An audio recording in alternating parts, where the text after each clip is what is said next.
The rugby world has been thrown into absolute turmoil in the last 24 hours, and if you're a Springboks fan, you need to hear this right now. Two of South Africa's most crucial players are reportedly making an emergency dash to Dublin, and the reasons behind this sudden move are far more serious than anyone initially anticipated. We're talking about a situation that could potentially reshape the entire landscape of South African rugby heading into one of the most critical periods of the international calendar. Let's cut straight to it. Sources close to the Springboks camp have confirmed that these two players, who have been instrumental in South Africa's recent dominance on the world stage, received urgent calls that have forced them to abandon their current commitments and board flights to the Irish capital. Now, before we reveal exactly who these players are and why they're traveling, we need to understand the context of what's happening behind the scenes at South African rugby headquarters right now. The timing of this couldn't be worse for with crucial fixtures on the horizon and the team in the middle of preparing for what many are calling the most important stretch of matches since the World Cup. Having two key players suddenly leave camp has sent shockwaves through the entire organization. The coaching staff was reportedly blindsided by the news,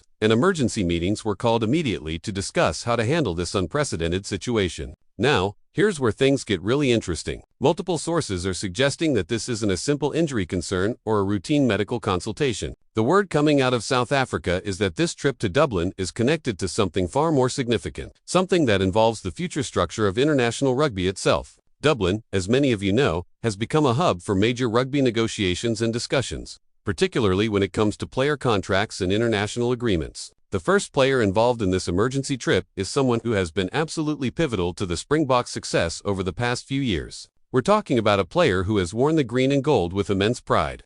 Someone who has delivered in the biggest moments when the pressure was at its highest. This individual has been part of the leadership group, a player who commands respect not just from teammates but from opponents around the world. The fact that he's rushing to Dublin suggests that whatever is happening involves decisions that could impact his entire career trajectory. The second player is equally significant, though perhaps in a different way. This is someone who represents the future of South African rugby, a younger talent who has burst onto the scene and quickly established himself as indispensable to the national team setup. His inclusion in this emergency trip to Dublin has raised even more questions because it suggests that whatever discussions are taking place, they involve both the present and the future of the spring. So what exactly is going on in Dublin? Well, according to insiders, there are negotiations taking place that could fundamentally alter how South African players navigate their international careers. We're hearing whispers about potential agreements that would affect player availability, contract structures, and the relationship between South African rugby and various European clubs. Dublin has been chosen as the location for these discussions because of its neutral ground status and the presence of key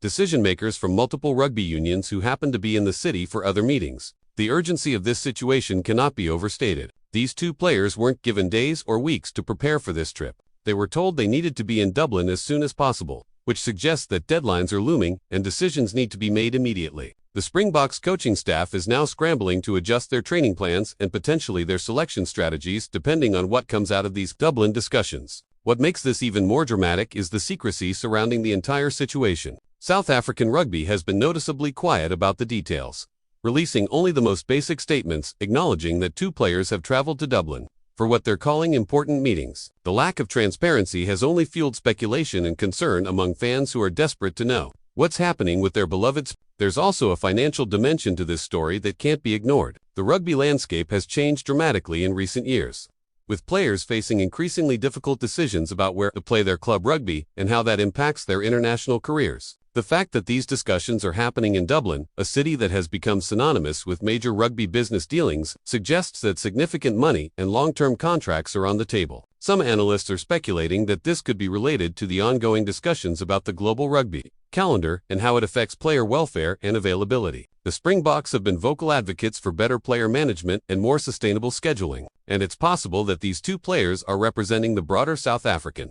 rugby community in crucial negotiations that could set precedents for years to come. The reaction from fans has been mixed. On one hand, there's understandable concern about having two key players away from camp during such an important preparation period. On the other hand, many supporters recognize that if these discussions are as significant as they appear to be, then having strong representation in Dublin is absolutely essential for protecting South African rugby's interests on the global stage. What we're also hearing from sources is that the South African Rugby Union is taking this matter extremely seriously. High-ranking officials have apparently been in constant communication with both players and with representatives in Dublin, monitoring the situation hour by hour. This level of attention from the top brass indicates that whatever is being discussed has implications that reach far beyond these two individual players. The Irish media has also picked up on the story, with reporters in Dublin trying to track down information about these mysterious meetings. The level of security and confidentiality surrounding these discussions suggests that major stakeholders want to keep everything under wraps until formal announcements can be made. This has only added to the intrigue and speculation that's dominating rugby conversations around the world right now. Looking ahead, the question everyone is asking is what happens next? Will these two players return to South Africa in time for the upcoming fixtures?